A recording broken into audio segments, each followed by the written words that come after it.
बच्चों, आप लोगों का हमारे चैनल एडुकेशन 21 में स्वागत है। इसी क्रम में देखिए हम लोग सवाल लगाने जा रहे हैं अब तीसरा क्वेश्चन ना। कल 2 क्वेश्चन बताए थे आप लोगों को 6.2 का। तीसरा क्वेश्चन देखिए, ये भी परीक्षा की दृष्टि से बहुत ही इंपॉर्टेंट है। इस तरह का क्वेश्चन देखिए आता है परीक्षा में। कैसे आएगा? फिगर बना रहेगा, सिद्ध करना रहेगा आपको, चाहे मान निकलना होगा, ठीक है ना। तो हमने इसको बता रखा है बच्चों कि यदि किसी त्रिभुज की 2 रेखाएं यदि पैरेलल हैं तो इनकी संगत भुजाओं का अनुपात क्या होगा? बराबर होगा, ठीक है ना। तो इसमें ध्यान देना है कि करना क्या है। पहले इसमें दिया क्या है? एलएम पैरेलल है सीबी के, एलएम पैरेलल है सीबी के। देख लीजिए तब यहाँ त्रिभुज बना हुआ हम लोगों का। तो ये जब ये भुजा इस भुजा का पैरेलल है कह दिया है, तो इसका मतलब ये वाला त्रिभुज कौन सा त्रिभुज? ALCBMA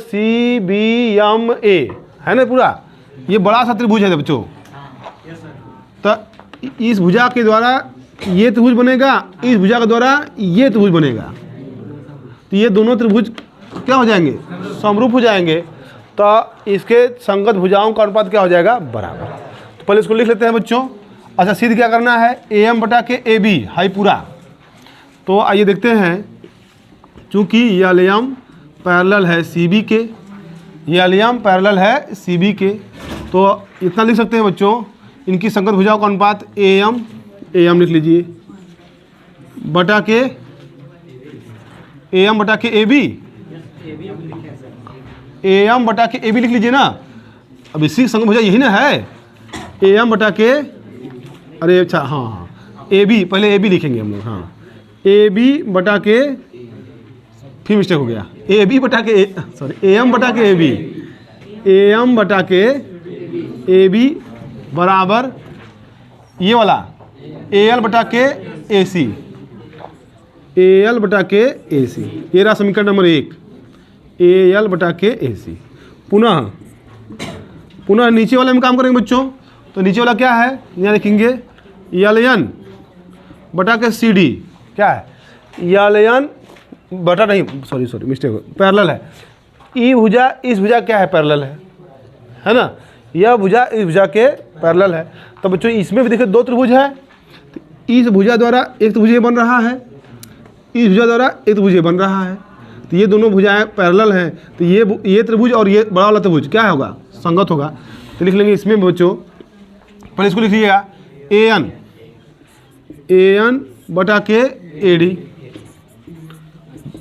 का अनुपात बराबर AL बटा के AC, AL बटा के AC। ये हो गया समीकरण नंबर 2। ध्यान दीजिए, हो गया सवाल। अब समीकरण देखिए, समीकरण 1 और 2, ठीक है ना।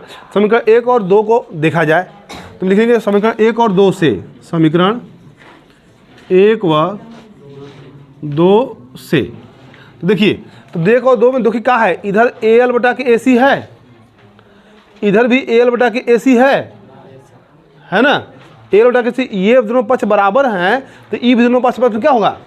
तो आपको वहाँ लिख के दिखाने की जरूरत नहीं है। बस आप कह दीजिए कि समीकरण 1 और 2 से सीधे आप अपना आंसर लिखिए। यहाँ पे सीधे अपना आंसर, क्योंकि ये दोनों आपस में क्या है, अब वो समझे क्या है क्या नहीं है। हम तो लिख चुके हैं, यहाँ पे है। देखिए समीकरण 1 और 2 से इतना बराबर इतना, क्योंकि ये दिख रहा है बराबर है, तो ये आपस में क्या होंगे? बराबर। तो लिखेंगे बच्चों AM बटा के AB बराबर AN बटा के AD। क्या यही सिद्ध करना था? इसी तरह इति सिद्धम संस्कृत में हम लिखते हैं। संस्कृत में आप लोग हैंड्स प्रूफ लिख सकते हैं हम लोग, ठीक है बच्चों। लिख लीजिए, बहुत बढ़िया सवाल है, लिख लीजिए। देखिए आइए बच्चों, अगला क्वेश्चन देखिए। अगला क्वेश्चन है, देखिए दिया हुआ है। तीसरा अभी भी लगाए हम लोग हैं, चौथा देखिए लगाने जा रहे हैं। अब देखिए इसमें भी देखो बढ़िया, ये देखिए और इंपॉर्टेंट क्वेश्चन है यार, कंफ्यूज करने वाला है ये प्रश्न। क्या है? कंफ्यूज करने वाला है। देखिए अब हम बताते हैं, इसको अच्छे समझाएंगे आप लोगों को। पहले जो दिया है पर उस पर काम कीजिए आप। क्या दिया है बच्चों? DE पैरेलल है AC के। किसके पैरेलल है? DE पैरेलल है AC के। तो DE को ध्यान दीजिए कहाँ है? DE और ये AC। तो कुछ समय के लिए आप समझ जाइए कि इसमें ये चीज़ नहीं है। देखिए कुछ समय के लिए मान के चलिए कि ये वाली भुजा नहीं है, हम बात बनाएंगे उसको ना। तो ये DE पैरेलल है AC के। सबको समझ में आया कि नहीं आया? पहले बताइए। ये वाली भुजा इस भुजा क्या है? पैरेलल है। तो अब इनके संगत देखिए, दो त्रिभुज है यहाँ पे, एक तो छोटा वाला त्रिभुज है यहाँ पे, यहाँ डी बी ई एक त्रिभुज हो गया, और फिर ए बी सी दो त्रिभुज हो गया। तो ये दोनों त्रिभुज आपस में क्या होंगे, समरूप होंगे। तो समरूप होने का मतलब बच्चों ये हो गया कि इनकी संगत भुजाओं का अनुपात क्या होगा, बराबर होगा। क्या लिखेंगे बच्चों, चूंकि डी ई पैरेलल है ए सी के, तो अब इसमें काम कर लीजिए, ए बी सी त्रिभुज, ये लिखेंगे त्रिभुज, पहले ए बी सी तथा डी बी ई समरूप है, समरूप होगा। देखिए जब सवाल आ रहा है तो उसको बढ़ा चढ़ा के लिखिए एकदम बढ़िया से, एक लाइन दो लाइन और बढ़ा दीजिए उसमें, ठीक है ना। तो देखिए तब ये हो गया, तब इसका दोनों भुजाओं का अनुपात, इसकी भुजा लिख लीजिए पहले बी डी बटा क्या होगा बी ए का अनुपात बराबर बी ई बटा के बी सी। ये रहा समीकरण नंबर 1 हो गया बच्चों। पुनः त्रिभुज, अब इसमें काम करें। अब देखिए, अब इसको हटा लीजिएगा, अब इसको अपना लिख लीजिएगा और इसको लिख लीजिएगा, कुछ समय के लिए दिमाग में इमेज होना चाहिए समझने के लिए। तो अब इसमें काम करना है बच्चों। तो इसमें क्या कर रहा है, इस वाले त्रिभुज में ए बी ई, पहले इसमें लिख लीजिए, ये भुजा इस भुजा के क्या है, पैरेलल है, लिखा ना, डी एफ पैरेलल है ए ई के, डी एफ पैरेलल है ए ई के, यहाँ लिख लीजिएगा डी एफ पैरेलल है ए ई के, हो गया बच्चों।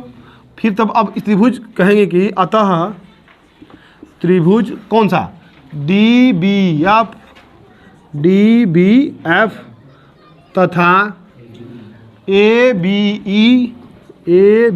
ई क्या है, समरूप होगा, हो गया। तो बच्चों अब इनकी संगत भुजाओं का अनुपात डी बी बटा के ए बी, बी ए लिख लीजिए उसको, जैसे लिखे हैं बी डी बटा के बी ए, बी डी बटा के बी ए। हम इसको इसलिए ऐसा इसलिए लिख रहे हैं बच्चों क्योंकि इससे मैच करे, मिलता जुलता रहेगा तब ना आप लिखेंगे, वहाँ लिखने में आराम रहेगा। चूँकि अब यहाँ बी डी लिख दिए, यहाँ डी भी लिख देंगे तो दिमाग कन्फ्यूज हो जाएगा वहाँ परीक्षा में। तो यहाँ सही लिखिए, जिसे वहाँ लिखे वहाँ यहाँ भी उसे लिखिए। तो बच्चों इन दोनों भुजाओं का अनुपात बराबर होगा। इसको भी क्या लिखेंगे हम लोग, बी एफ बटा के बी ई, बी एफ बटा के बी ई। ये रहा समीकरण नंबर 2, ठीक है बच्चों। तो अब आगे देखिए समीकरण 1 और 2 से, समीकरण 1 और 2 से यहाँ लिखते हैं समरूप होगा, समरूप।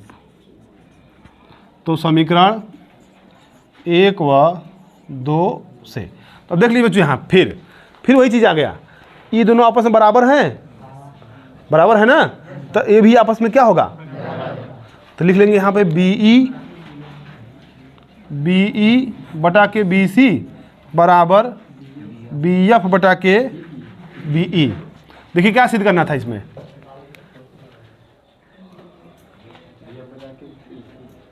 ईसी, तो ईसी तो वाली भुजा कहाँ से नहीं आ पाई है, लगता है कहीं कुछ छूट गया क्या। देखिए तो